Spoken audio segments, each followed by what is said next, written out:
poi tu tenen state de hi trong trai ni ramta na trong trai na ni tan man ni se ti ya angin na angin sani le som ni le pali khan Nineveh challenge ti ya bultran alo ni a chu tiang chon long tla ya po helai muna kan mang to ani ka ti chon kum sani som ni le panga li kum khan iram lo kheng ro se ti thu pui mangin ramta na trong trai na ni hi man alo ni le ta a long tla ya po steering committee te kai huina ruam man na in center wele playground a hian man alo ni a chu tiang chuan kumin sang ni le som ni le paruka hian state day of prayer hi ramta na trong trai ni am man ni se ti ani angin February ni som khan Reverend PCB Siama te ho aizo tang lo kalin kan deputy commissioner pro doni lal ro sang kai hoina noya steering committee hi din alo ni a komina kan tu pui hi idin thar le angu ti ani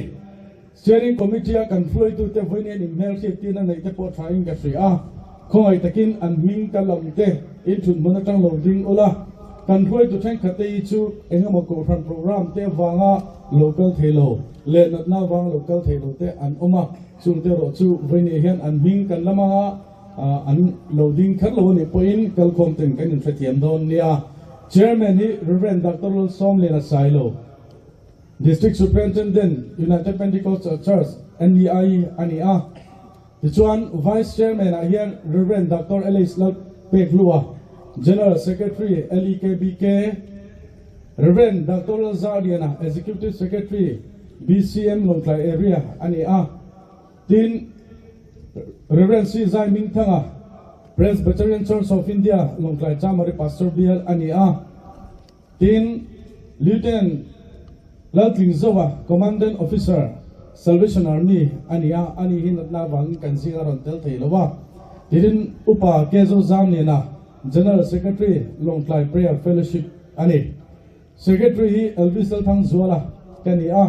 Assistant Secretary hi Ricky Bial Min Than Zwala ani a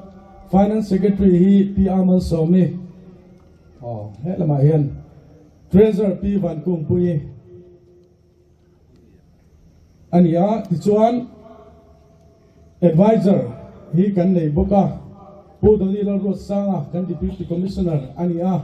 tin pu Sila Som Zola chief executive member LADC ani khang vice chairman kan Reverend Chaton Lal Re Langwa khong ai min thatiam sela IKK Longklai Pastor Bial ani hengo hi steering committee foi tu te ani a voini hian ko than sang kan nem na te min til ho tin saka helai mun thanem ngai taka nisen san hoya tong trai to local te in mamole indu kan pathe lo chuani po in kan au kan pathe hian kan du kan mamo kan dir kharlo po min pezel ani ti sia voini hian thanem ngai taka kan ramta na tong trai turin kan ingen ani kan hun man dan tu po li pe ta khan siam ani a kan ta nang zoi zoi anga hun khatna min foi to hi upa ke zo zam le na ani a pathian tu cha hi Reverend Dr. Som le na district superintendent any UPC ani ne na teng kan ngai khanga chimi so chon tong trai na kan nei don ani zai pol hi Longklai area Baptist Square te ani dona chuan hun ni na hian min kai foi tu Reverend Chaton Lal Re Langwai IKK Pastor ani anga zai pol hi LEKBK Assembly Square te ani anga tichuan tu cha soi tu Reverend Dr. Ellis Lal Peklua General Secretary LEKBK ani don ani hun thumna hian Reverend Sir de Moya Longklai South Pastor Bial BCM in hun min kai foi anga tichuan pathian tu cha hi Reverend Kezoloma PCA Longklai Pastor Bial hena tring kan ngai thanga zai poli district square UPC NEI te nena tring kan ngai thabok don ani tichuan tong trai rol na te kan na yanga voinia helai kan zai de min kai foi saktu to kai foi saktu hi LEKBK Assembly Square te ani a tichuan helaya kan mamo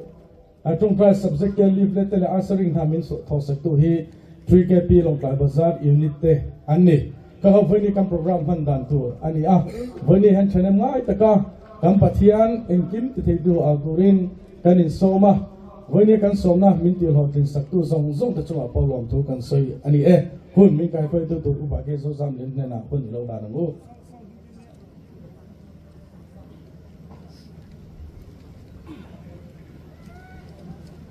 Pathianin ami te voina hian helai huna trong trai turin ko than Paul Big te political party Paul Big te lova mi zong tan adu apiang te tana trong trai na hun min siam saktu kan pathian ning chu fakinom ro se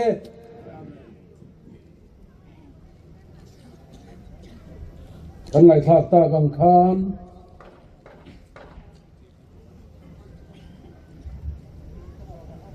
kan in hana pathian thu kan in hana tu rahi Nehemia bung ni sang som pasari thu khania kachiar tuil te lekang som pariat zovin kachiar don ane ti chuan hemi kachiar zo hian kan hun te hanin pathian ma a ka tong trai anga rem chan zok na wangin chumi zo vele chuan long trai area baptist zai pol te zai rong bol na nei turin pathian mingin kan som hal don ani ti chuan chumi nu chuan ke chuan thu tam ka nei lovanga thu cha soi tu Reverend Dr. Lalsom Leana Silo, District Superintendent UPC Notice India, kan somang pathian thu ingai thang o Nehemia bung ni sang som pasari atanga som pariat zovin chuti chuan an nena kan chana chiat zia hi in huwa Jerusalem ram ti te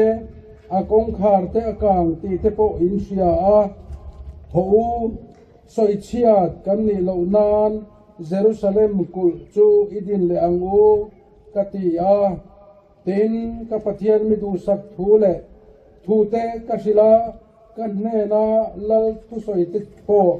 tin an ni chuan i tho wang u khai idin te takang u an ti a chu ti chuan chu na tha thok tur chuan an kut an pit saka atharin lalpan kan sa ta na thu mal min som sak theu se pathian ma ikunin kan hunte ila nang we tong trai ang o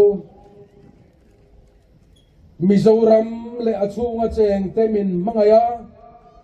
khovel mun rang ranga mizo te min chandama min mangai tu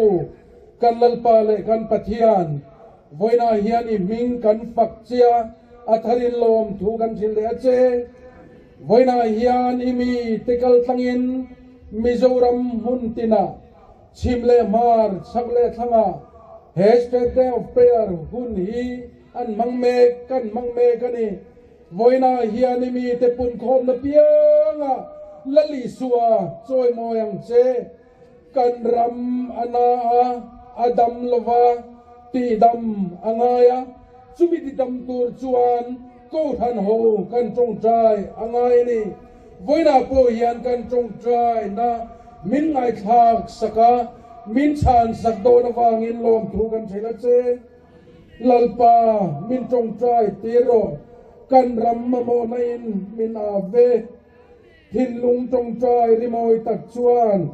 lele van zom tir se lalpa kan ram ti dam le ro voina hian ni sale mai kan fisel te po in chen lo ani the kan kum te po in chen lo ani thei eng po ni se lalpa khong ai takin he hun kan man chu zong hian ke mani chewa nat na le har sadna mang an na thleng lova olalpa imal so na lu kaneng kim chua thleng aw mi thu lo chuan kan nun na zong kan nei zong nen ra lang tiang khan kan zawai hian i thil ti theinain min huap la min om puila min thamwan la min chen chil la kan zinga lo ru pi ber zelang che kan hun le ke mani zong iro puinan kan rong la na thucha kan lai thak turte zai pol zai kan lai thak turte kan chong chai na tur zong mai hi nang ma ro puina tur lian ni se lalpa thucha soi tu na soi zo kan na chong chai rual don chuwa te chuan ni ke mani ru taksa tharawa changa ti tak se tai ramtan kan namtan kan khotang tan kan chung ko tan rolal pa mizoram tan min chung trai tirang che hetiza tu na min suai khom wang hian i ming kan fak chelom tu kan thila che kan chung trai na min chan sak dor wang pen lom tu kan thila che setona chu timual phola kan zinga la lisua atharin choi mo yang che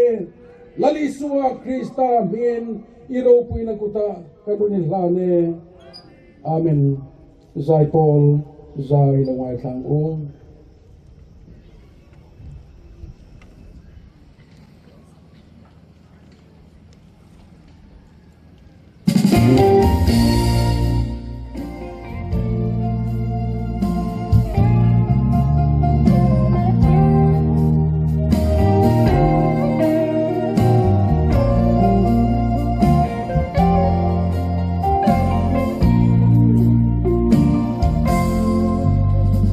Vai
na hun tramin tu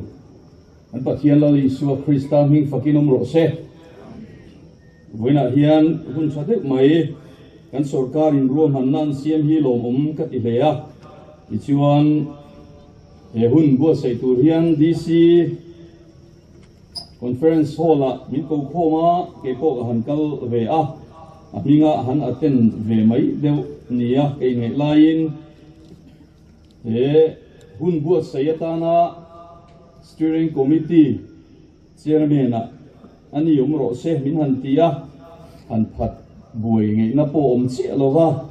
kal phung deu an ti thata wang khang ti chuan a minga chairman kan i veta ka chon thu soi main lom thu kan soi anga voina local khom zong te in zawai chunga la ri su min lom thu ka soya ti chuan voina hun hi ai zon hun a tele hun dang dang a po manani a ti chuan hei kan advisor te kan DC le kan CM te kan DC ama poimo a lungleya kalangaya wangin miron telpui thailova ti chuan kan CM ro chu voinia kan zinga alo tel theya lom le in ga fia a ti chuan voinia local khom he kan hun mang tu tur te abik takin kan steering committee secretary puil visa boi le maya so den chuan hetilai hun na bokin theina turata na thei top chuin voini kan thlen thei pha a ti chuan nei kan treasurer pi van kung pui te le midang dang kan vice chairman te kan finance te ka tiang khan an zawai mein kan tho ho na a tha in theyang to ka sum ron tho khom tu zong te le office minga ron tho tu te a ko san anga ron tho tu te in zawai chunga lom thu kan sei ve shima ti chuan hei voina kan district secretary Pastor Vanalung hemale kan treasurer Pastor Bilal biak chunga te ilai prema te loma se aminga ke ka lolan veta ka chuan minon troi oma ti chuan mi pui kha chu kan zawain lom thu kan soya bik takin khoer te baptist lam te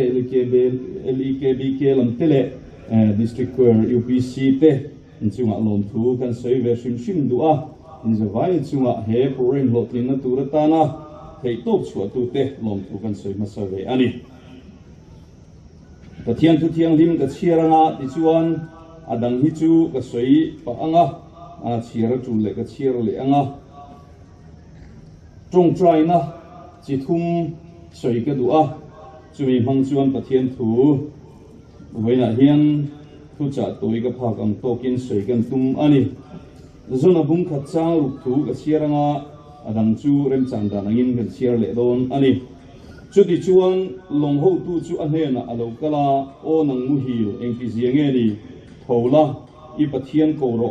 pathian chuan kan bo ral lo nan min ngei tu ama na ati a athu kan chiarlal pan mal som ro se amen voina hian karil ruwa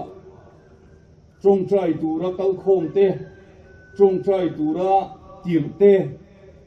he program bu sei tu te hi kai tho chop ngai kan omem o ti ka ngai tu na oma zona hi pathian ina afiat ama puin pathian sia ania ma se tarsis longa alo muhil le mai ni tu phone line nene bi kho suang na awanga boral mei tur ne na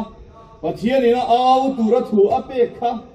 angai pui mo thailo ama du dani na ma ngai tu na in a history kan soi lo wanga chan te chu ti khati ti chui jam na kan soi man lo wa trong trai lai ringot kan soi lo na chuda chuan cho pathian chu tlan bo san tu intersis lo nga chuang ani ti kan sia chumia chuan tu yelo phone ma se chu semia lo vina mu thil sana long ho tu ina ron kai tho chop angai ani chumale voinia hian heram vei turata na lalpana ruate ko hrana theito patan la a nasata ka beichin lam chin jin tin tong trai chin te hian heram vei tak na kan nei ti hi kan in zom sak ka duwa kan lo mu thu wanga kan lo mu hi langa a khoi mo lai lan sar na turata na te enge mo ti am hing chat na turata na te ham chat na enge mo a ma chau hian lalpa kan tim ti ka van lam to em kan zoram hian siam chadangaya chuan chuan voina hian lalpa o kan sia ni chuan thei to pa nenevi dam na turata na lalpan zona a thangang hian min thang ve ni chuan kai tho chom ngai lo tan bo san ni lova thei to pa chung chai turin bo se mu tui phone renan min la kangula min pai mai ro tia huai sena fa kom khata chuan tui phone chu re ta sanga lo ru ta lalpan ngapui ko chunga bethela chung chai na chu aril rai to mai ni chuda chuan na vi khodaya ngapui nan lo chual ya ngapui kha khang ho pathian singami an ngai poi mo em mani awangin an pathian fa pa a an ngai kha ngapui ko chunga tang lo chu ka kha a thuan oi lo thei lo wa tha cheta ka rong bom na tha cheta ka au na kha lalpan man kha ka wangin ne ne vi khopui na simani lalpa fakinom ro se chuan lalpa ruat kan ni na zona lalpan min than na zona thei to kan suwa pathian lama kan chan phot chuang voina yan kan ram hi ke ni mi tlem te te po yan kan la siam tha thei ali ti siam mu ding le ve po re lo wa ne vi khopuya mi e mo zat mai an dam le na tu ta na thok tur khan mi thaber mi felber mi tingber mi thei ber mi thuoi ber lalpa la thang lo wa zona thanga du to kan ni lalpa fakinom ro se join voina yan lalpan min than phot chuan ti kha kan ril ru kan da ka du ani thu toy soina hun ani awangin ti kham ka du to kanga Genesis mung som pa ko chang som ni paruga khan lotan upui chuan Sodom le Gomora lam pang kha angai a hoile chi khona chang ti kan sia luga bung som pa sari chang som tum pania chuan lotan upui shereng ro atini chung try na ka soidu pakhat le achu apani na chuan Abraham chung try na ani kan rami ka ngai tu thina Sodom le Gomora ang chu kan ni toy mo ti ngai tu na min nei tira America chanchin kan sia an rama sual na na sa to siate America lo po kan heve ka tu na chuan eng kim khovel huap thil kan he to a chuna chuan me chein zuari chu man la ya china pa nga ya un la ya chuan Mizoram chunge ya po hian mi pa in zuar ponom chewa chung chuan eng kiman zuar ani chu long klaya po hian kanom thawang ti ringila Sodom le Gomora sual na kha mi pa le me chia anin po na awanga pathian thin ur na tong bongor muran ni lova mi pa le mi pa po kha sual na an thulut to ani ti chiang takin gan sia vantir ko telo tay nan run kala afanu mi pala pol mi alo kha ani chuai chuneng mati suan ni hi hei mi pala pol mi alo an ni etia apedon an dulo av ni khwal vantir ko kha kher khan du ni chumale an mi ti deli na omani kha khasual khan kan ram hi nasatakin arun ve me ka shem ngai lo tu ra chong chai tu te hi o heram hi na mamoni chu Abraham anga chong chai a thei to chu tu lalpa na mamu ani voina yan kanin chunga ke mani mi mala pastor kan ni mo thusil tu kan ni mo engang mi po ni la sual hian na satakin min lu khunga heram adam le na tu ra ta na hian ti tak zet ta kan chong chai ngai ni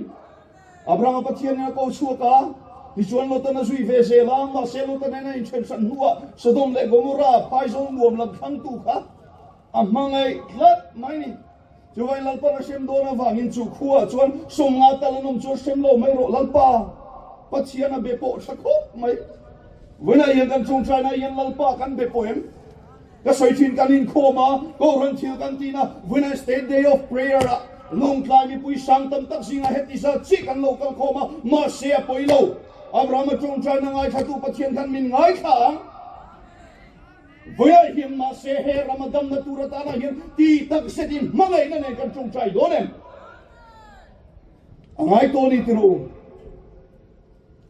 Abraham chuan chu amangai lota te chung ku chu angai tue ma wangin soi sualo ma se som nga tal mole lalpa som li pa nga tal mole a som thum tal ka be pop ta sa se ke ya a eng ma ni lo hian an ti thina som di tal mole a to pa chon lalpa voi khat che to nan som tal mole som ponom to lo ni su mole kha khopuya khan awan rap thak tak em chu suang na chuan mai atong bota chu khua chu hal alina oma lo ta te chung kwa po muang chang inan kal anti ve lak vadir ko tan ngai thei to lo an kai ti kan sian i chu wa chuan he ko vel hin wam to lu tu ka oi kim mai hin wam takin om to a lalpa lampang hoi ni hi amol thak to a thing to a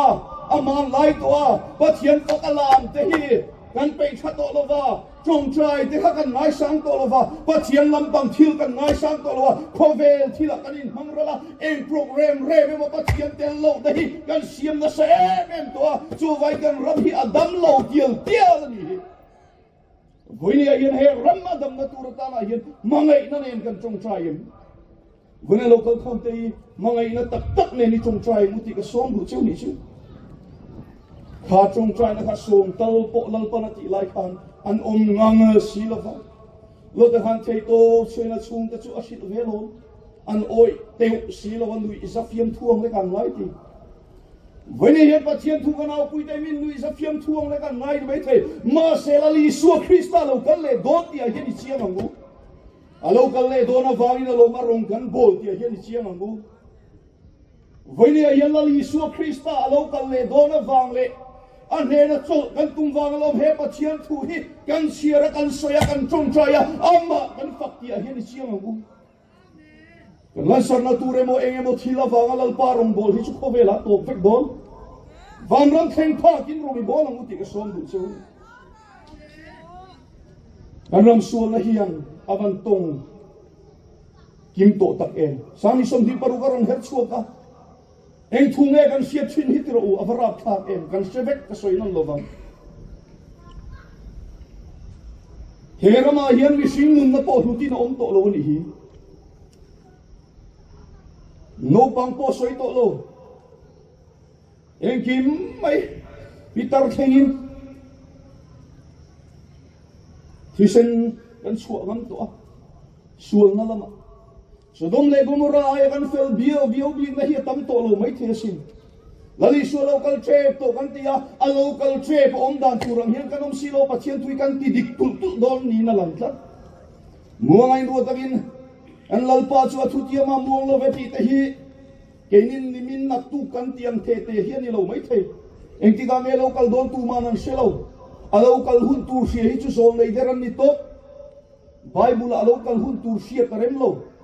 jo vai na local huna piang lo in pe tura kanin bua se apoi mo vawin voina hian kon kil po theng pha drugs addict zungol ve song theng pha kian kan rami fe yang ngai thak nuam lo de pakhat ka soi nge ngai ka ve ka kalna piang ka soi kan ram hi abul thu ma afel eng wangin zu kan veya drugs kan veya avei tu te hianin zu le muam ngol kan veya ngol vei kanin vei songa kan ram hi dam lo ni hi chu ka vei tlat a tha khop mai ma se a zel ka tum zu le muam ti ren chuin bible om le nem ti mani thiam chopin van ko pui thiam lim na ko pui lu tu te hian khovel thila hian in thier film kan tum lo chung chuan eng tin nge zung le muam ve ren chung hian zungol ve kan ve ya chu wangin in ti thiam hi phata mu tin ka som du cheu ni abraham ma ngai na nga chung chai tur choi ke ma ni point ti thiam hi phata mu chu chuan a ve tak tak a ma ngai tak ti alang chuak don atok na chanem ka ngai he ka hun ka lo soi pe de pon min se thiam anga pakhat kan siar le lo kan le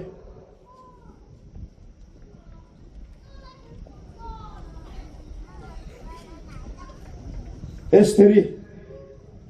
gungli chang som paruga hian ti hian ziaka susana om sudami son so kum khom vekla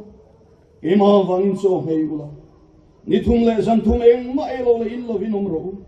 ele kan la haute poin kan ngei ve anga dan lo angin lo hena kalu kala in kaboral ani mayang tin ato berata na ka soidu chu lalpan min pui phot suan he sual setane kan ne donani ti buina soi duri hamano rem ruan na thalau taka wangai zudan ham song song ti hum vek turan ni lai khan esteri chumor diga isu na vasila lal ni lai lau chan hi tun huna tan ni don lon ni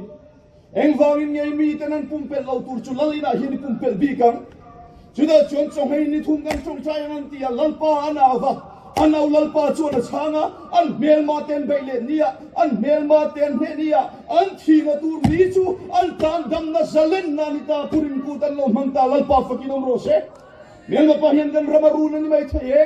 helong kai ko pui pe kan lo che deu to ni mai theye ma se voi ni a hian ne na nei tu pathian ni kan ma chang reng ti se ila ti thak se ta kan chong chai ya ni thumeng ma ei in lo chong chai esteri te chang tu kha kan pathian na ni ve vai voi ni hian min chang do na ni cho vai sual song song he turin lalpa chong hitil ti the ni voi nei tu ma he thei tur kan nei lo ke ni hian sual po kan he thei lo mai thei setan po kan he thei lo mai thei ma se thi na he thole kan pathian lali sual kristan khovel kangam ta atia vai voi ni hian angam sangam turin mai na tango Sumiril runen chong chaila kan ramadam le nge yang ti karing tatani sungai tu na tharnen voina hian kai tho chok ngai lovin kan ti turain bu sein ne na chang turin he zoram tu se me tung ding le turin lalpan nami tamin ko ni ti phachunga amala men cheu turain bu sei turin ko van hote ni pui local khom te insai ka som cheuni lalpan thumal som ro se amen chulo kan ti ko na chulo ni le maya masa ke chuka chul khat ze min sha thi mula kan sa vai ni ding ule khong ai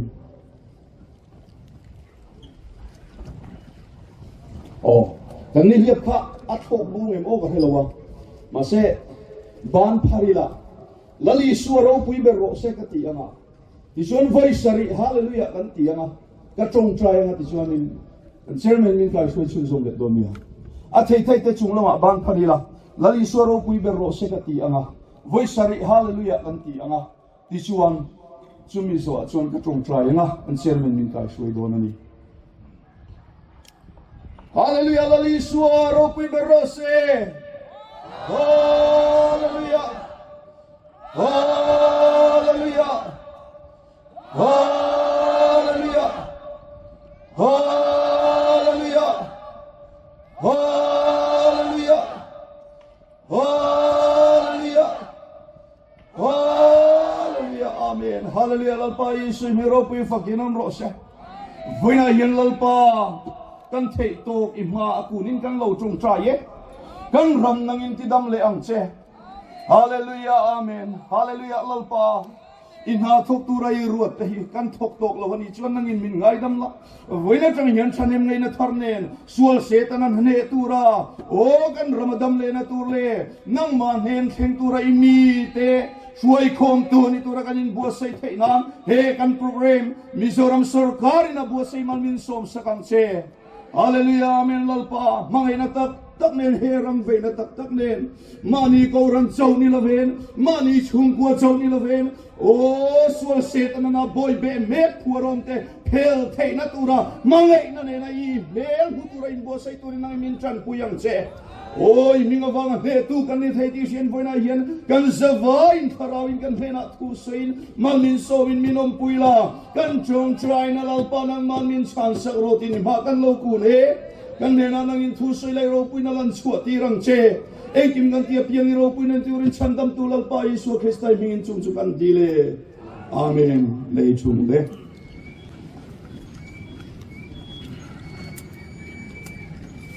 Puja ngai lum tak le nung tak kan ngai thak ta kha tharin lalpan kan zatan malmi som sak theu ro se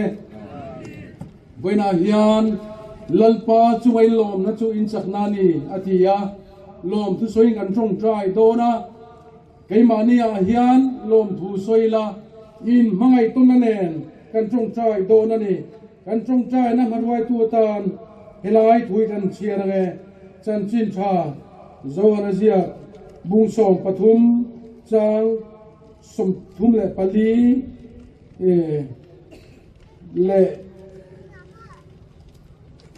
song pali atanga bung song pali chang ru toy te kan siar nge thu pek thar ka pek chu hi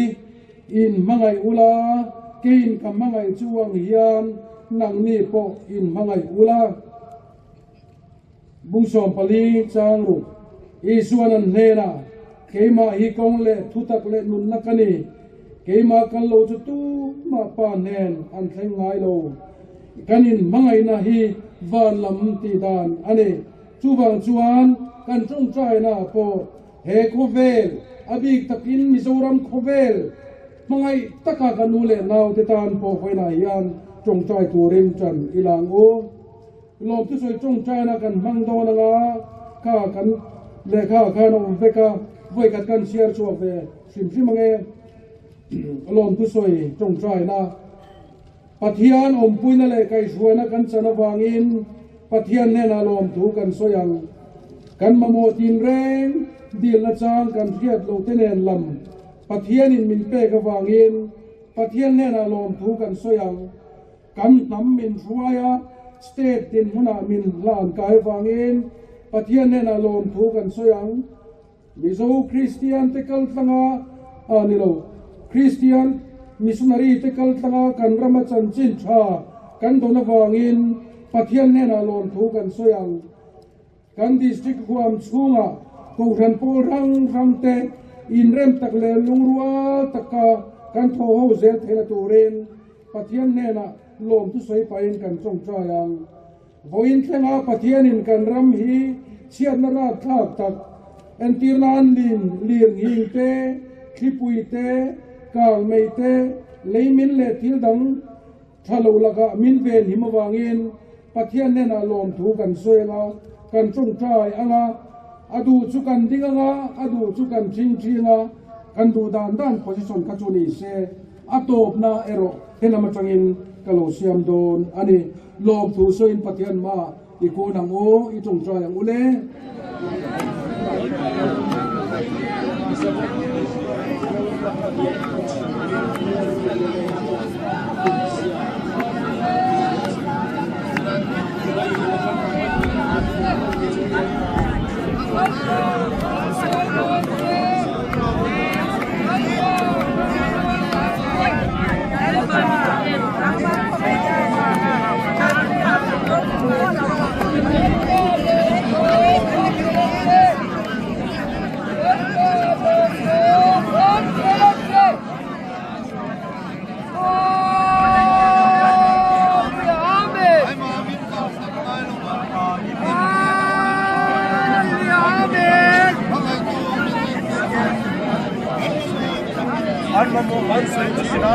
Lagi ipeti nani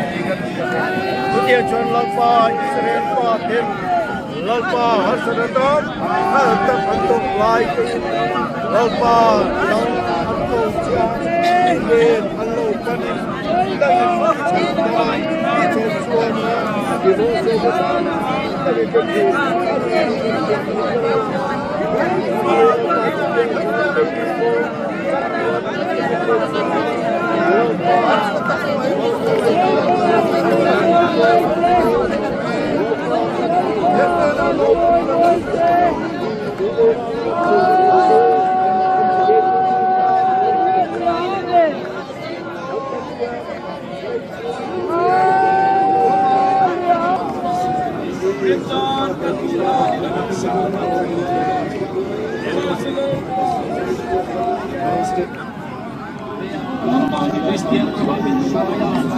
Seorang kalmai lalpa trong thập kê mây lâu lalpa ni sesuai dengan kegiatan trong tiap mungkin mai lalpa kan bisa dari pasal dekat tengah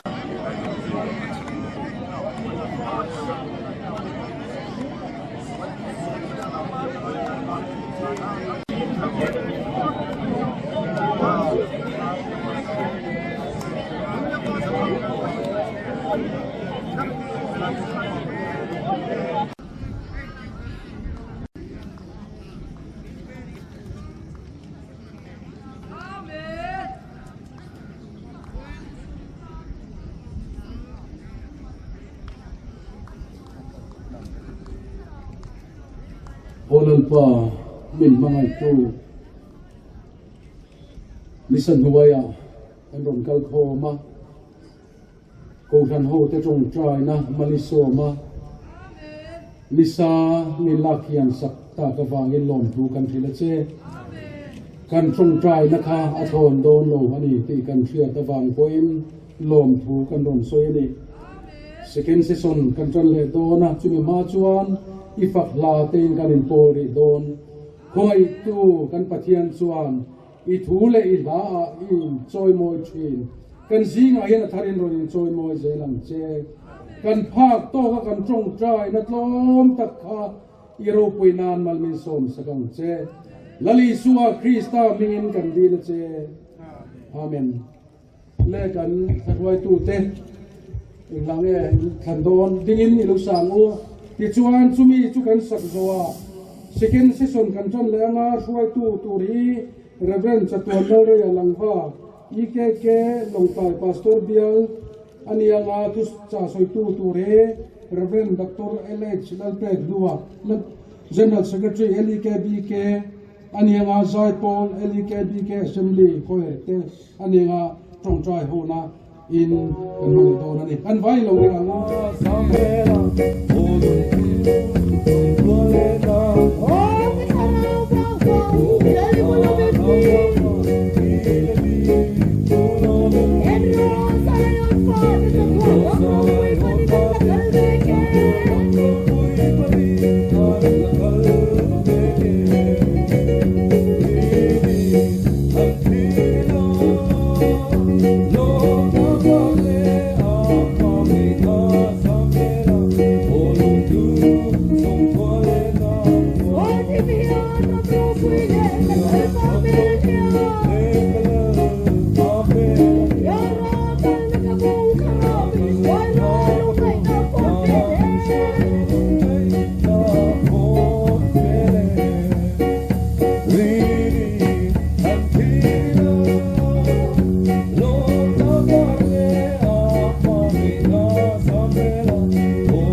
cái này hầu hi mình không ai vàng in hun chatak amai mình pe a kan ram le kan nam ta na trong trai thei tura hun tra le hun lom tak mai mình pe tu kan pathian ne na lom thu ro se chỉ là than hun khat na an manga pathian thu chatak mai te trong trai na nung tak mai te kan han nei thea alo mong le maya kun ni na tuna kan han mang so le don ani a kan hun man dan tur sang pui tiang hi ni anga pathian thu mun kata ka chiaranga chumi zo chuan zai pol Lairam Isua Krista Baptist Koutan Assembly Choir Ten Pathian Faklet Soy Moina Anong Lana Chumi Zoa Chuan Tuhil Tu Reverend Dr. LH Pek Lua Kan So Mga Chumi Zoa Le Chuan Trung Trai Rualna Kan Nei Lenga trong trai rual na kan nei zoin helama changin kan trong trai rual na kha tot na siam kan tumanga chumi zo chuan kan la ruai tu ten la an loin buat sayanga chu chu pathian fakle choi moinan kan sa anga chumi kan sa zo chuan pathian in remati ni chuan hun thumna a kan kai chowanga hun thumna min kai ruai tu tur referensi lalrem moya nena pun kan bantonya tunjuma kan state day of prayer a kan thupui chu idin tharle angu tiani din tharle na turata na thil poi mo tak mai ni ka shiat auma chu chu chiar chua katum don ani lalte panina bung som ni le pathum chang thung thu tin lo chu ban su la dinga chu mi le ka bo chuang chu thung thu chu tinget turin tin lung song le tharau song alal pa sui tur le a thu pek te a thu riat tir te a thu ruat te pom turin lalpa ma chuan thu a thunga tin mi pui song poin an thun puya heta hian kan chiar chua du na chana chu din thar le na lom theina turin suai tu te le mi pui te kan tho ho na a poi mo ni kan ram kan nam ma din thar le tur hian ho kan suai tu te mi pui te hian i tho puyan u chu tiang pokin suai tu song te hian pathian ma kan ram chunga thil bol lo pathian du lo zong thil te ti chia a kal sana pathian ma ram le nam mi pui te kai suai turin thu kanin tiam thar apoi mo tak setani chu karil ruwa om kata kan soi ni se ngalpana thu kan chiar tale kan soi te kan sa tan therin mal mi som sagro se tuna chuan zai pol so manga laira mi su krista baptist ko from assembly choir te pathian pakna la ni bu se lan turin ni lo so mang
State Day of Prayer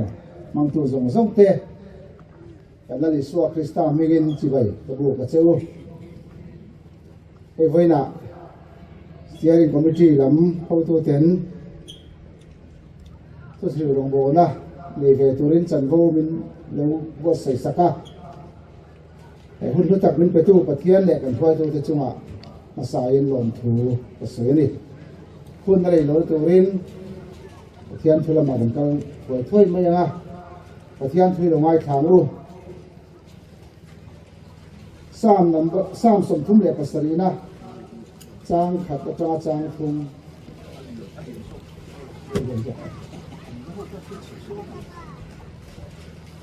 politik mana yang buat akhir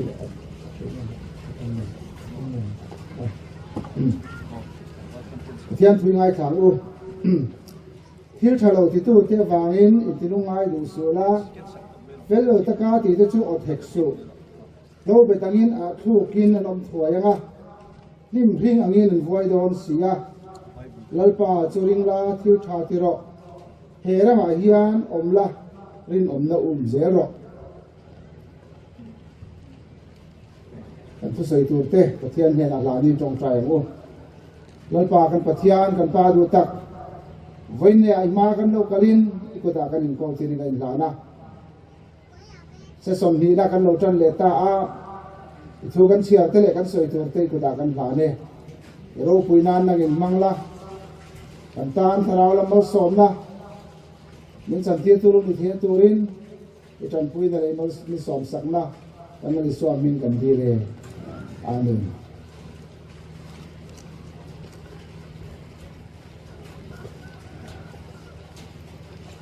kumin sang ni le som ni le paru Mizoram State Day pual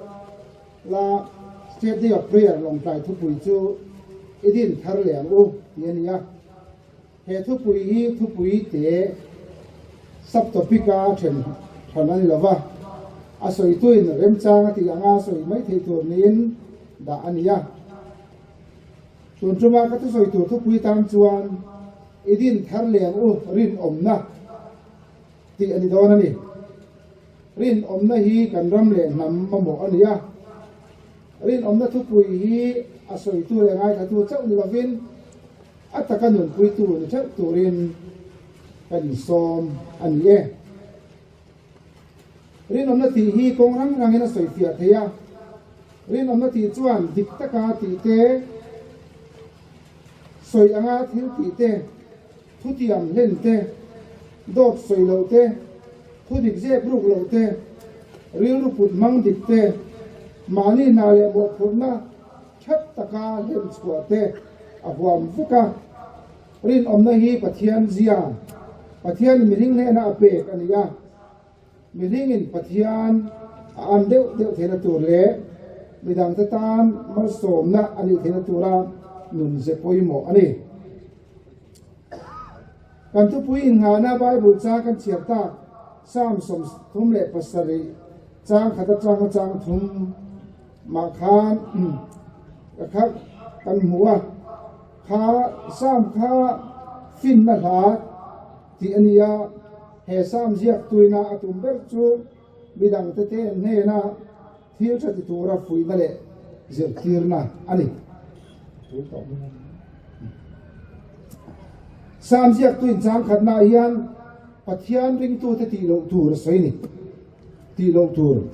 chu nge ni kan ti chuan thil tha lo ti tu te wangin in thilung ai du sula fellow taka ti te chu othek su ti in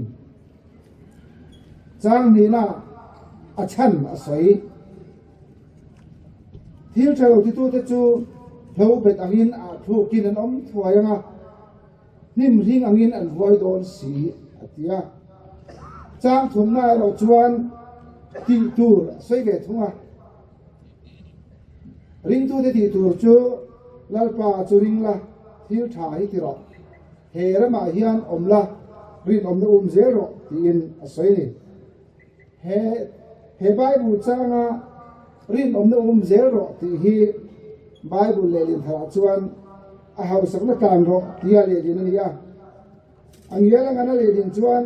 nge na tan ro nge na chen ro ti theli nge na tan nge na chen ti chuan nge taka nu ne mo nun het nei ti te hi ako tum chu ani pathian in mithing te hi du thang thei min siama du thang thei turin zale na min piya ke mani du than nge in ti nui na ni lovin pathian du zong te kan tia ama kan chol moi thina turin pathian in du than thei na zale na min pe ni rin om lo na kan ti hi zale na man sual na alang thin ni rin om lo na to bul chu zale na man sual na alo lam thin ni du than thei na zale na kan mang suala pathian tu pe le du dan nilova mani nuam ti zong le ngai da na kan om hian pathian laka kan rin om lo thin ani entirnan tha tu bul adam le evi chu eden huana dan nia wala thingra chitin reng ta chu ei thein zale na pek an ni amaro chu huan lai taka thingra omro chu pathian in e phallo adam le vi khan an zale na an mang suala pathian in rem ti lo eden huan lai taka thingra khan eya chumi awang chuan pathian laka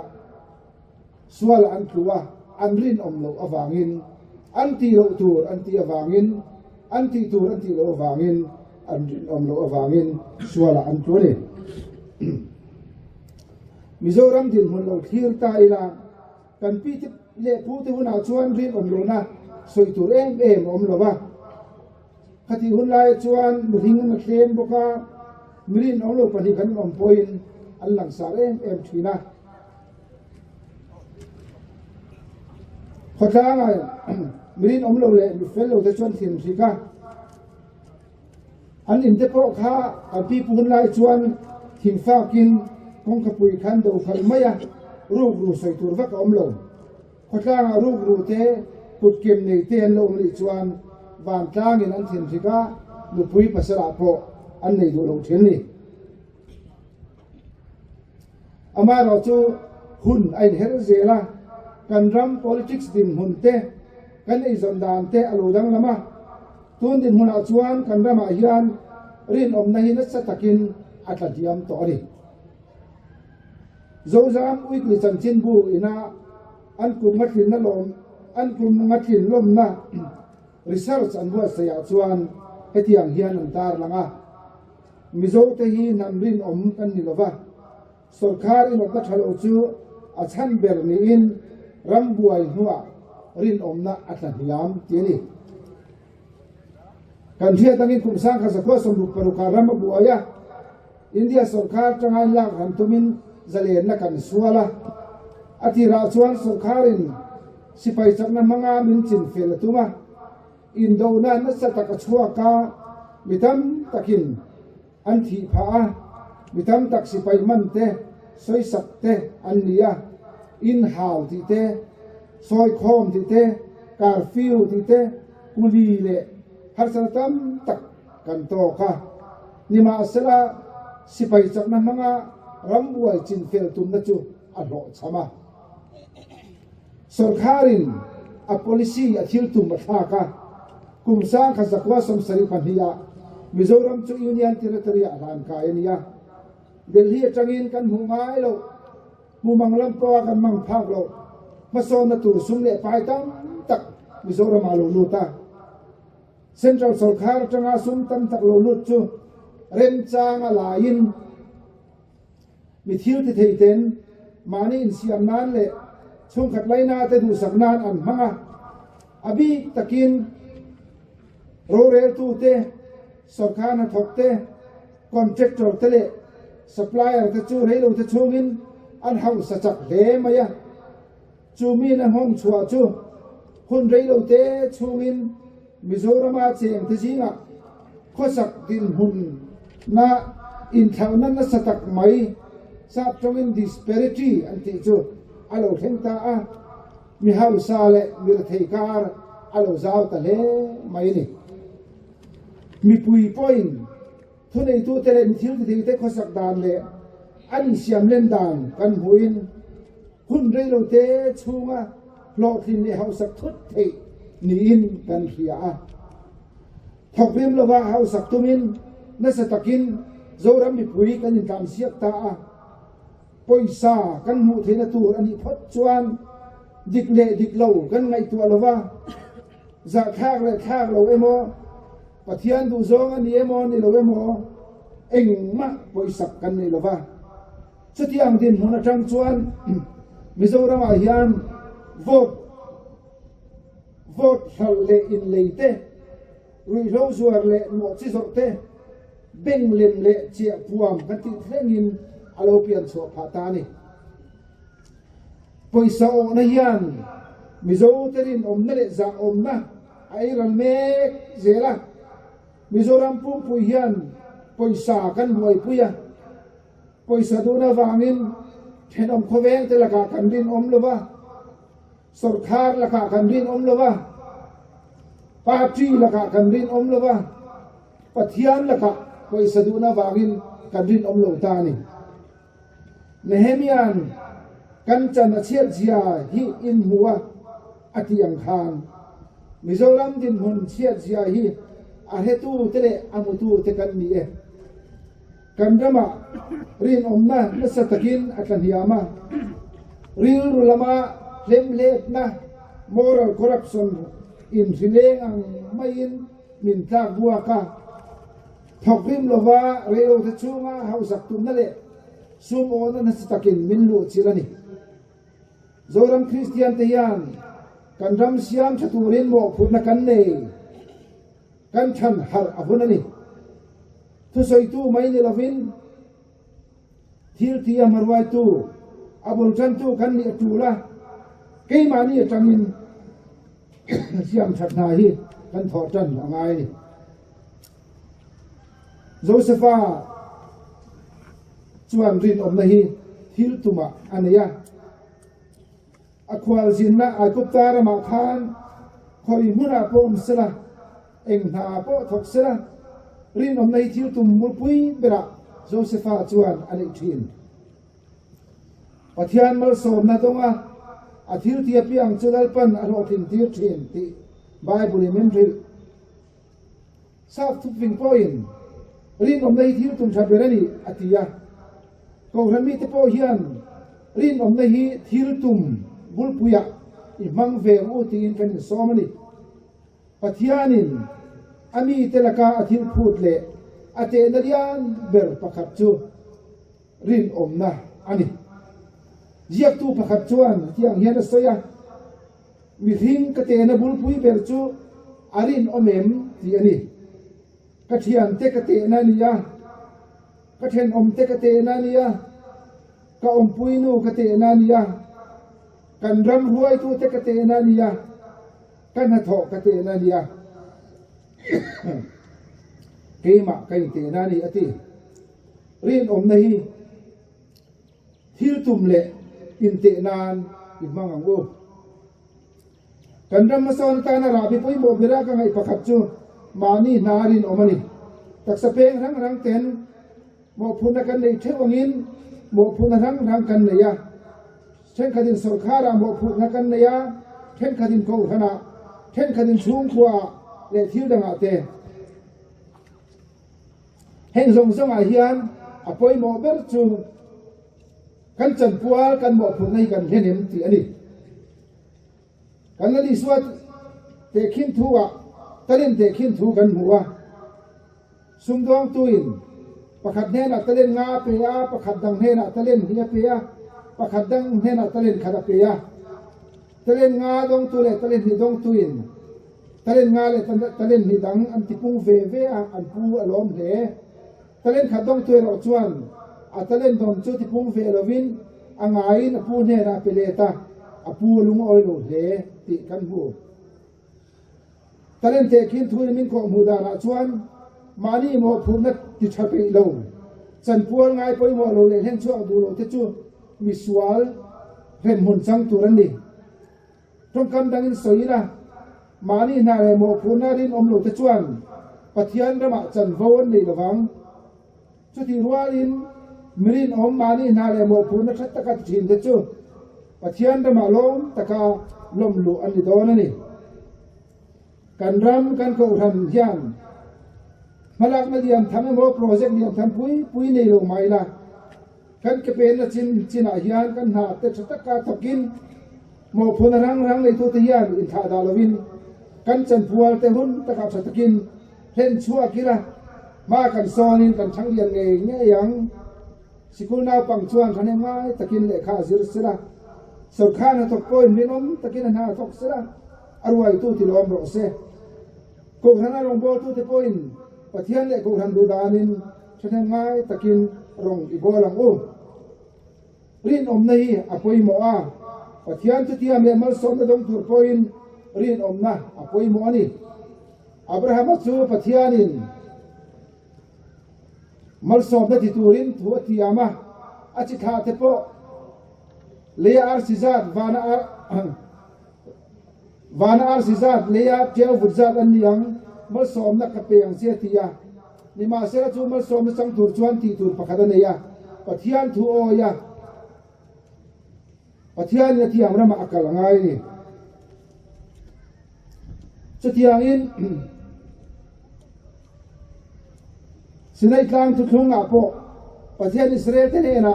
ko in ngai thang du tak me va ka thin lung in von don phot chuan mi zong zinga katan ro rupi in niang katan nam ser ram pui thiam jin niang atia lalpan ami te na chu atu tia mangin mal som na pek don le don lo an rin om le rin om lo anin pat ani rin tu te phung pakhat rin om na mangin pathianin min bu renga rin om nei pathian bu zong ani pialama ko han than len na tam te ram le nam ma son na tam te ke mani za om nan te pathian mal so na kan ban na tam te apoi mo ni he rama hian om la rin om na zel ro idin thar leang u rin om na pathian thu ka za tan ma son bo se amen amen aro pui hle mai khari nom na thu kan ngai tha ka kha ini ho hian hon theu tai la nun pui theu tai la kan long tlai kho pui mel hi he mani ho kal tlang hian dang lam nge eng ti ari no mani kan tin lunga chinunga nga pathian ina min ti nun sak turin athu kan ngai thal te kha lalpan kan zata thrin mal min som sak ro se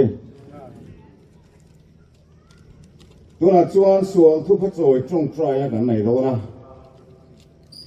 sual thu pha choi trong trai na kan nei do na kan thu pui khai tin thar le ngu ti ania din thar le na tur tan chuan kan nun hlui te kan om dan te kan thil ti thin te tam tak thil thalo ka kan kal san angaya chuwangin kan ram kan nam kan khutlang keima nia pathian ram din thara om le theina turin thin lung le te tak zatin sual thu pa kan soyang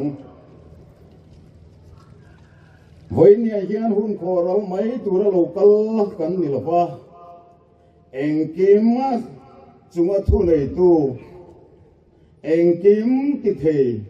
pathian betur le ama ne na trong trai tura lokal kan ni tin hreila pathian lom tlak trong trai na thin lung chia thin lung ke chia pathian ne na sual thu phat choi trong trai na nei turin kan in som ani kan trong trai na thu pui tur kan chiar chua ka nge asi ta khan ei vek mai la kan chiar chua fra nge pakhat na kan ram le namin pathian du lo som thil tam takalo ti to te wangin pathian ne na kan sual thu pa kan choyanga ngai dam na kan di lang pani na chung kwa in pathian poi kan soi na zong zonga le adu lo zong anga kan nun fo thina wangin pathian ne na thu pa kan choyang pathum na câu sân sân sang rong bol tu tên nền rong bol nó cũng cắn lỗ tì địch tô lỗ nó sông sông sual thu pha kan choyang palina memalin kan ram le nam din thar le na tura kan mo kurna kan len to lo wangin pathian ne na thu pha kan choyang pangana ram ro rel tu ten pathian du dan fereng chunga an bo chiat na thu pha kan choi sakang parukna political party zong le politics khel tu zong ten pathian du lo zonga politics an khel to na wangin sual thu pa kan choyanga pathian du dana politics an khel zel theina turin kan tung trai kan dil sakang kichuan mi puite ni china kan tung trai danang mai ni lo deu khan kal dar deu lekila mani sualna pathian mena thenila nichina kanon chiar chuata thupuite mangkhan kinlung le ti ta kusadin pathian kan awanga atop na chu elam tangin siam kan tung don nia e chong trai ule kan rem chan danang chuin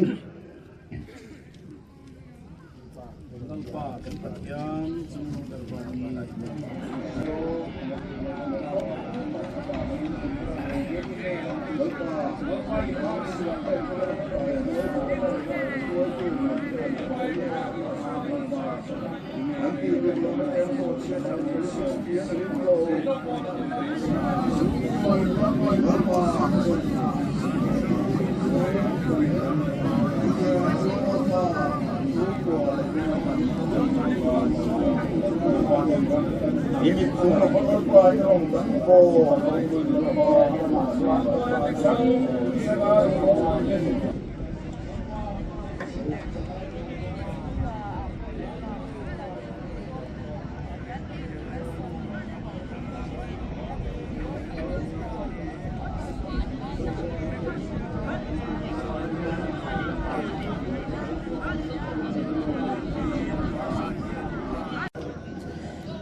mi te chung trai na ngai tha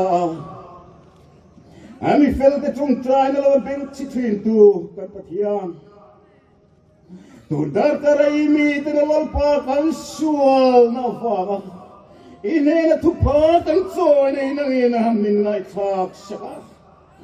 lol pa ine na kan dil na te na in min ti lo tin sak do na fa in kan lo mai ne na lom thu kan ron soye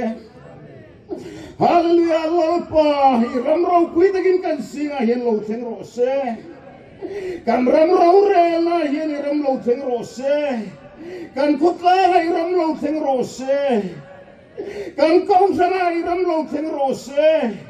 Kan chung ku hian ram lo theng ro se.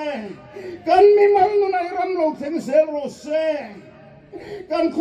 khosang la hian lalpa ram lo theng sela. Nang mami te kau ran ho te singa hian mel ti la din lom sel ro se kan dil tlong tak te min ngai thak se ka imi te kal tang in puan sel don fale imi te chung trai na fanga kan ram le kan nam min din thar sak le don fanga lom thu soi chungin chung kan lal pa du ta Isu Krista mingin lom thu soi chungin kan rom di la che amen tuna chuan kan la ruai tu ten na pathian phang na lai bu se pan ni kan sa anga azonin ani china kan lo in filok lo wa hun kan nei tu kan ngaya pan ni lo in bu se chu kan za pathian phang le choi moi nan kan sa anga he bu ro kan wa ma pathian kan dil na te min ngai thak saka bu ro nuam tak nuaya hun kan mang me kan hi pathian fakin ilo zayang u Hallelujah.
trong trai hun thùng na kan lo theng ta a win tilai huna State Day of Prayer nei tura local khom te hi ka ngai tua voina tu pui pui mo em zo nei nehemia kal tanga idin thar lengu ti kan thu pui nei a hian voina local khom te hi kan ngai to thina long tai kho pui chu a hian mi sing enga mozat kan omanga chumi singa chuan lalpan he zoram dam natura man ruwa min banga kanon kal khom lut nei ka ngai to ta a aro pui ka ti le maya voina thu puya kan thang nehemia hian susan khopuya khan lal artezersia longki manasa nal do lan tu niarong abol mek lai khan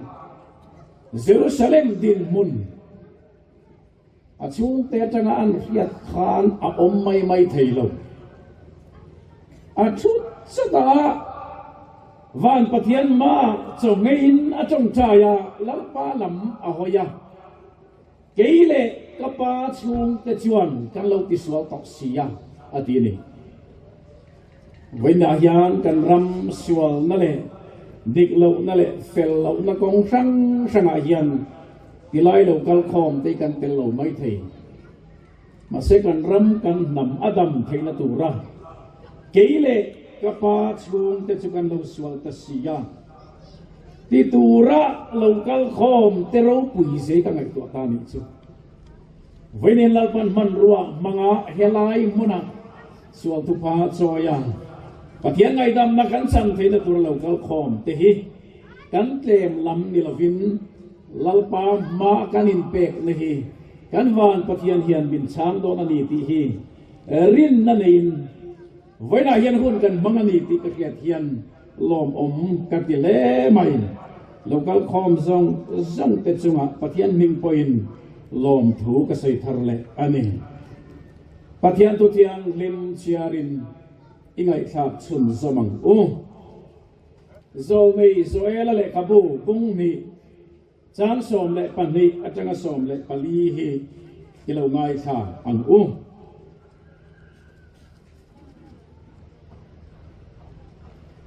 lalpa chuan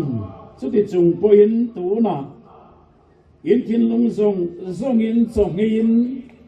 chapin lunga in kalam lo hoi ulan in puan ni lovin in thin lung kher ula lalpa in pathian lam chu hoi ro ani chu khongai thei takle lainat na khat thin nel le ngil nei nanga thil chalo lakalam le thi na ni ati ang lalpa in pathian nena changput lan le in tur lana te po chuan akirin ril lam let in mal som na nut sin a om lovang ti tuin nge hia voina yan kan ram kan nam nat na le pathian lung kan ti oi lo na heng zong tu noi ro la in chira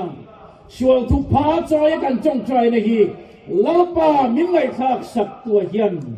a chang dong lo ti tu e soi thei Vini hin chu piang ang tak ril ru le thin lung chu pu in lalpa ma sual tu pa choya ngai dam na di la chong trai sel tu hian pathian mi lo kal khom te pathian mingin ka som thar le cheu ani atu thiang lim kan chiar kan ngai thak te lalpan kan sa ta mal min som sak cheu rok seng amen tuna chuan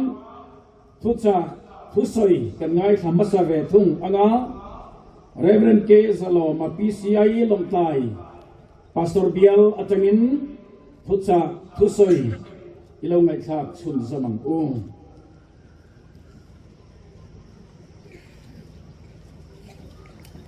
Amasayin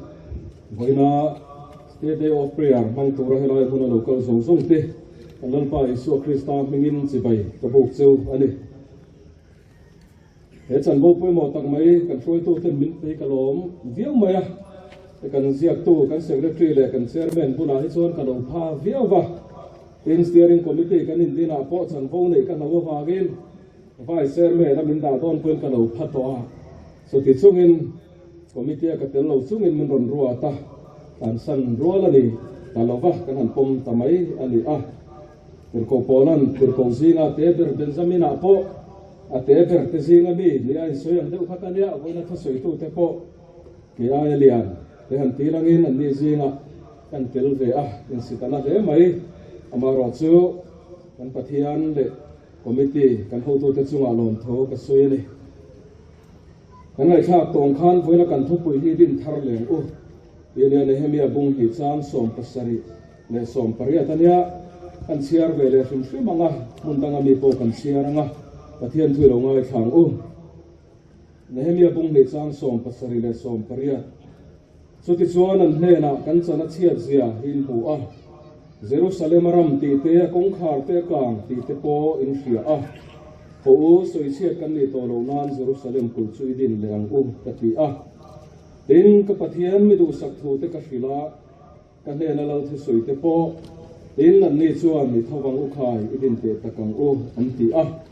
chuti chuan chu na tha thok tur chuan an kut an ti chaka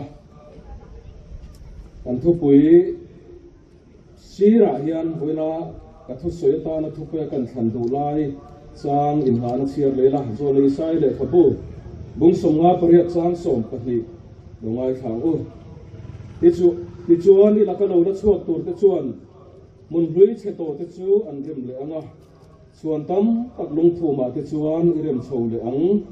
te chuan nang chu a chelai siam thatu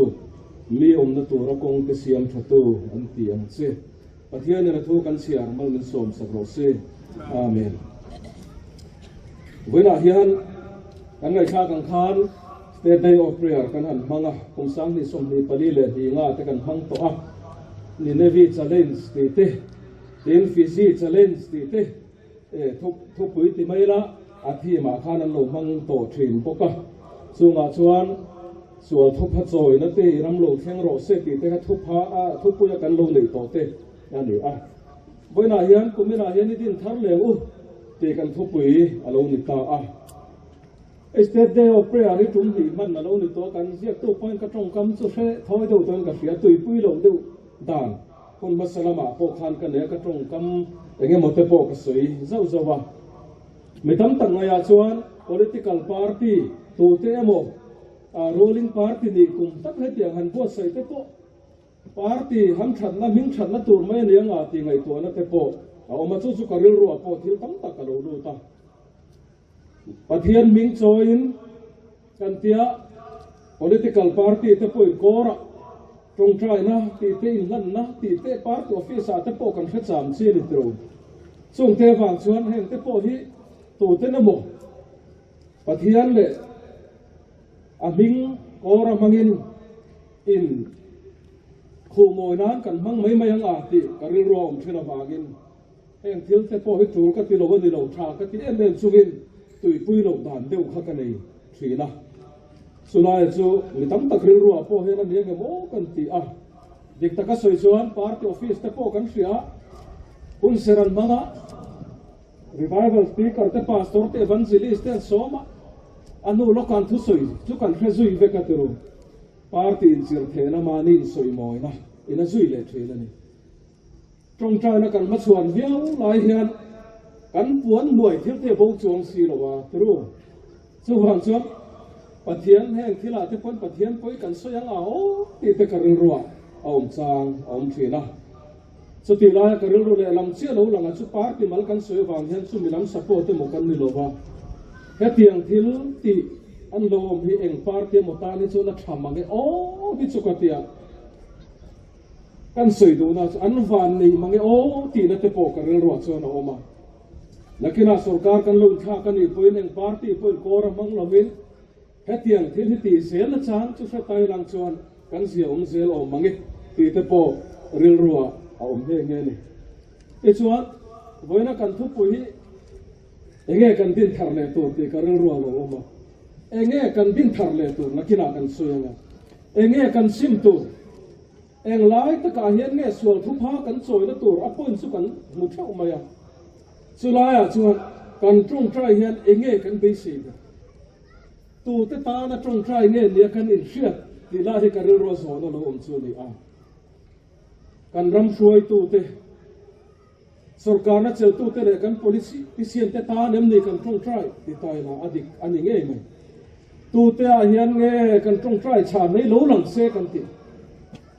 हे कनिन जोना तू नहीं कर फिर आ लली सो खा खेन ब्याम दोना कल बरिता ना पन नको आखा क्रॉस रिट तक अपूनी में पुइतम तकिनन सुयान खोंगा ये मैं अंट्रा अनी ती लुका बुंगसम दी Pathum Sang som di pasari le di ria ta khan kan hua rin mineral le me si om nem o me si aten om chu ma trap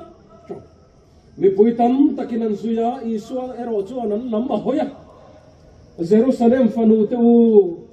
mitra su nang ma ni le in fa te tan ka pro u atian voina hian kan sarkar soi tu te tan tu te mo tan kan trong trai lai hian ke ma ni hi enge kan tu nghe trong trai sang ngay tak tak zo ka chu niang ti poi ngai to tham tak nin ka hria a deka soi chuan pastor te kan lia rong bol tu thu hrial tu te kan lia midang te ko gran hian thu kan se tu midang te tan kan trong trai a keile ka chung ko hian enge kan ti ang eng hinge kan mo te kan ngai to khen a tur ve tho ma ya kan ram le kan ko thang than na tu tu tho tur nge lia tu kan VC temi kan OLA temi kan LWA temi kan ramdan na shri veya hian ashi ti pungtu hi tu tengeni ti apohi kan in ngai to chu angai in kan hria a zosuwa bung saria khan kan huwa akana ang mai khan ke ni po hian lui non thil hi pathian du lo zong thil hi kan lo la ka wangin kan tia wangin kan ram hian atuar ani ve thengem ti po kanin pom chu ngai ve ni mi pakhat akana awanga Israel nam pum pui nan tur chuan pathiana thin ri mani chuan ke ma awang hian ke le ka chung ko wang po hian pathian thinun nei kan ram hian atuar lawang tia soi te ni alo Joshua bung sari chan som dia kanan Joshua ne na in ponga lalpa Israel te pathian te chunga thil kalau ti sual tangei mai hetiang hian ani kaloti tag ni ti ain puan ang ke ni point in po tu kan nei lo mo tu sarkar atang tan puina te am that na chi sang sang om kan sia tu tu lai phis visitin mai ni zai do na kan bo thala ka ngai tu heng song song a hian tu te nge mo phur kan ram kal sual na kan tia kan ram laka pathian lung oi lo na mo kan bo chian na kan tia hian tu tan nge kan trong trai kan ti lai ta ka khan eng hinge kan sum koen kan ram hre ve hen contribution kan ne ti lai he a that na lama na that lo na lama hian kan contribution a tam zo kang ti hi thil lo om tak ne kan hre ve a thalo lam ha kan soi na sa tu kang ti kan lau viu ma ya kan ram that lo nei soi don tak tak kila chu om na thla ka ni don lo a that na lai remote poi soi don ni na soi tur tam tak ko manga kan thalo mi lo em mali ti tur khopin soi tur atamin kan ringa ro tu te bung som chan so ma khan eni Israel tha te chuan kan pathian chu kan lo hoi san tak nge ya ba la rong te kan lo bol ta ka wangin ni chunga thil kan lo ti su ta ni tin lalpa an a vani ti kan bu a chun zom zen na chuan thil kan lo ti su ta ni langin trai ti angin kan chunga ron ti langin a chane ro chu voina hian khulai takin min ron chan chuak ra ro khai an tiani voina hian ke le ka chung ko hian pathian la ka kan thil ti su ti kan pom kan in puang ame in puang ila kan su thu pa choi phera hian nakina po kan la tong trai thu pui le zel tur te ni khongai takin a chane ro chu min ron chan chuak ra man che ti tur kan ni Nehemia kan buang khan Jerusalem ko pui kul din thar ko pui din thar le angaya chumi wang chumi din thar le mu ti kha kanin ha na chang kha ni a Jerusalem te chu amain han ti te khoro pui lu tukani sama po kan mu kha o zang on pathian kho pui I chung chang thu ro pui takin an soi the na ni te le chu an tluk chia ta akul te chim rem ruma kong khar te po chi ma akang u riam ro mani ti kan sia a din thar le ngai ngoi din thar le cha kom takani ti kan sia ni kan rami thiri la din thar le tur kho pathat na le ro pui na kan nei to mi e chela khan Reverend Dr. Ile Israel Pek Lo Khan Rin Om Trin Ham Kan Ni Tia Sue Chu Kan Chuan Tu Ra Ni Chuan Adikang Klon Noi Le Te Po Kan Mi Zo Pi Puwa Chuan Kan Chuan Tu Ra Ni Chuan Adikang Asa Khuan Le Ram Ro Rel Na Konga Hian Eng Hinge Kan Din Thar Le Tu Ti Ha Kan Rin Ro So Na Lo Om Ane Eng Hinge Kan Din Thar Le Tu Din Thar Tu Ve Kan Nei Re Ngam Politics Sa Hian Kan Ram In Rel Bol Na Ni Uti Kan Ni Trangin khoi lai khang e tha kan din tu chia oma kan kalsan ta oma kan din thar le tur yang ti zo pila kan politics in kong shim shim ma din thar le tur chung ove mun ne tiro yauti kan ne tragin athaya piang te in la vur na in hai vur na politics sa kan zong lo ta kan sarkar na tok ta kan politician ten lian tual ti chu se tho che lo kan lai ram politics sa po ni tho tiro eng hi nge kan din thara a khoi lai khang e tha ti soi don ta na tel khopin karing thira eng po ni selangin voina hian a manual tak tha tak le ro pui tak din thar tur kan nei ani lo poin ke ni ram hian a bura tanga din tur kan nei ni sok lo mo kan ram politics kal pui dan kan ram ro re la thong buan tu te min kai suai dan ni mi pui run ru su khe en hian ku chia din thar le lam ain athalo sa renga khasiam thati kan ve tu ani zo kem ti the po ngai to na chu no mani dik taka soi chuan ro re tu dik hek su mi pui po dik hek su te ti tai la kan po mange ang po ni silangin kan ram hian siam that din that chu ngai ni chu tu te mo phurna bi ka kan ngai wang hian kan in ko ko la tu te mo kan tin zon ran maya akai kuang kan zong rei ta le mai voina hian nang le ke hian kan chung kwa kan khotlang kan ko fran le ram siam tha tur hian mo phurna kan ne ni tin pom phut mai la voina hian a local chun ate hi a thaber a kan ngai palang ti chu ka lau ve tho mai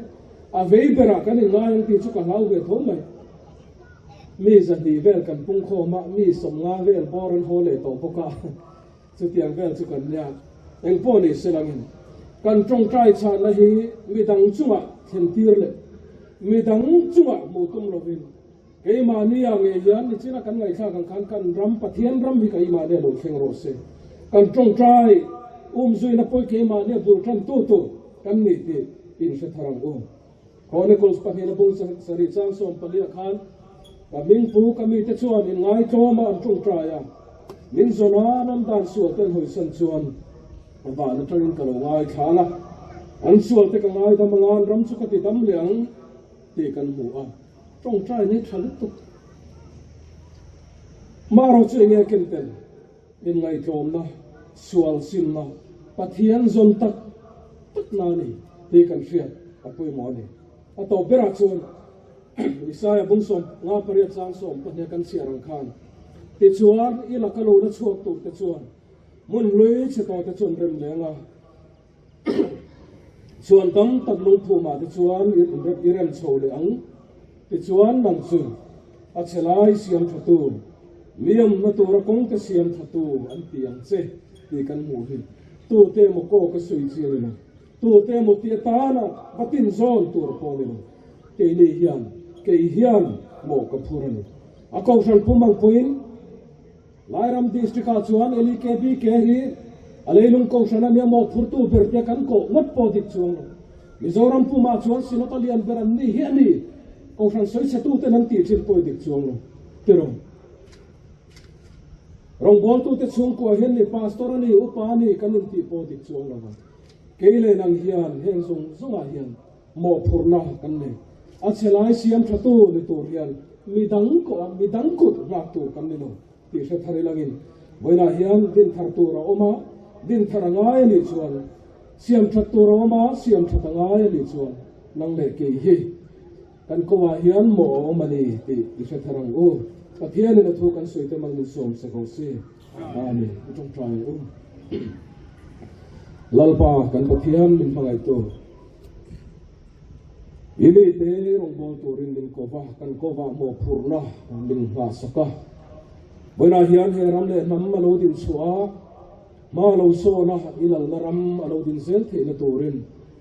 Mizoram State Day of Prayer buat se lo ni a kele po chu mi hun mang chuan hela ya hian kan local kho mani mi mal chung ko le ko fan ho te he rama hian irama lo chen se the na turin he ram siam faturian mo phurna kan ne ni ti min che thar pir le wangin kan lo ne kan mo phurna te ke mani the na le kan ma zo na thu len suak thi turin min chan puyang che kan lalpa Yesu Krista mingin kan di na che amen.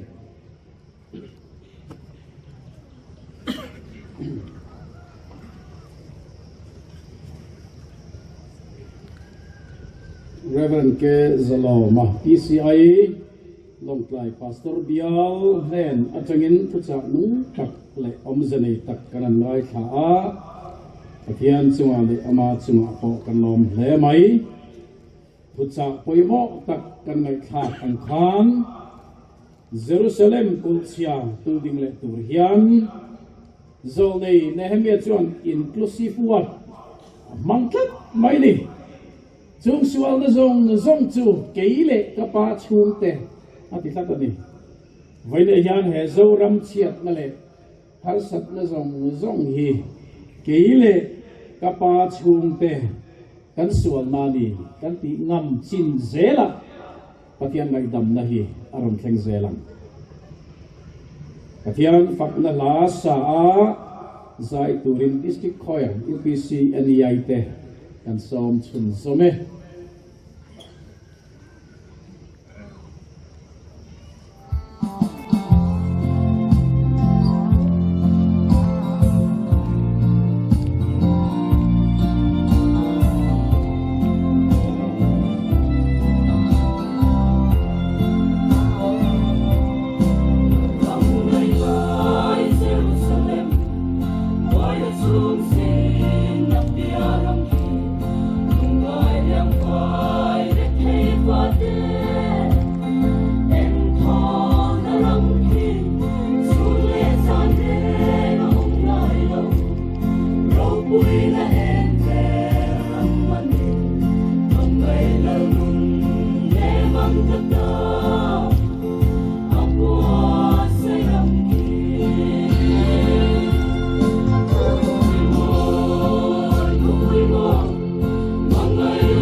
Zoli Nehemia kaltanga lalpan ram adin tharle na chuan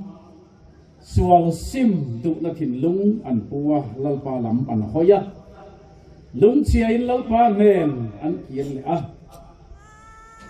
trong cha ya din tharle na rong khenga sual ni in fiat na chu har na den sun zamin lalpa nena chu trong cha ngai dam dil na chu an khen ta zelani ti kan bo Pathian tuzom harna din tharle na annuna along kheng agin voila state day of prayer kan nei na hian sual sim konga din tharna min khen sela tong chai har na konga kan rami min din tharle sela Pathian tuzom du tak na kan puan mai khair lawa kan thin lung khair nei lalpan adu chuni voila tong ka mai sim lawin Tin lunga lalpa nena sima alam hoi turin hekan chong chai na hian lalpa beng kheng sela angai dam na chukan nena atakin ram sentir zero se kaming po kami te churin nai kloman chong chai ya min zona nom dan sual ten hoi san chuan va na chungin kalungai khanga an sual te ka ngai damanga an ram chukati dam liang Vinin lalpa min ngai sareng tu le min chireng tu ma din thar kan ni le thai na tu ra kanin pumpek na le kan chong chai na tur chu hetiang hi ani ang pakhat na chuan kan ram le nam tlut seme din thar ani le thai nan kan ram ro re tu ten pathian du danang takarawan re la kan rama rem na le muan na aom thar le thai nan district council thok tu zong tele sarkar na thok zong te tan kan chong chai anga pathian chi nan lo nei thar deu thai nan soi chiat kan ni to na zong kharenga kan ram le nam din thar ani le thai nan ram ro rel tu te ko khan suai tu te NGO suai tu tele chung kwale mi malten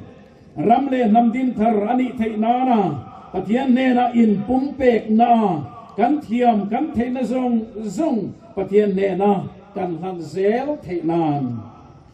sual chi sang rui thei thil zuk le buam mi pat mei chiat na man kholok na corruption duam na le ma mi masial na le adang te kan sima kan ram hian pathian mal som na dong tu ra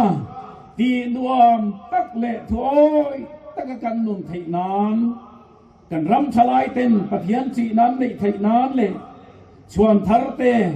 pathian thin lung chom pui tu wan lo chwa zel thei la turin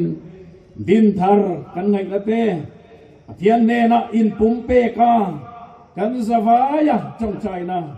kan nei anga kan trong chai so hian kan zai suai tu te la an thang anin buat sai te kan salenga chuan kan zawa in kan dinganga tilaya hian mal som na in voina kan trong chai rual na hi tin na kan nei don nia kan zawa in pathian ma thin lung lei buain tuna hian ilong trong chai liang u lama voina hian ram le nam chame tin thar ani tin hemian keile ka pa chok te kan lo so ta sia te midam ko lama dia ka kan nai ko mana kan rap sia ta so sa ma ni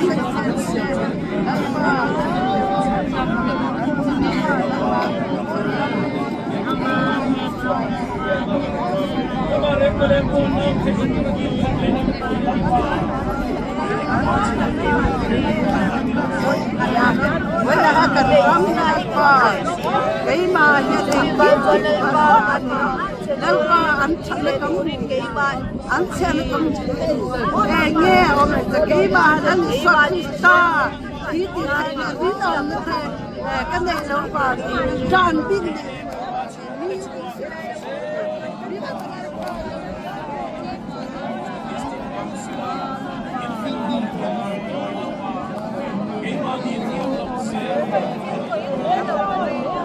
Hãy subscribe cho kênh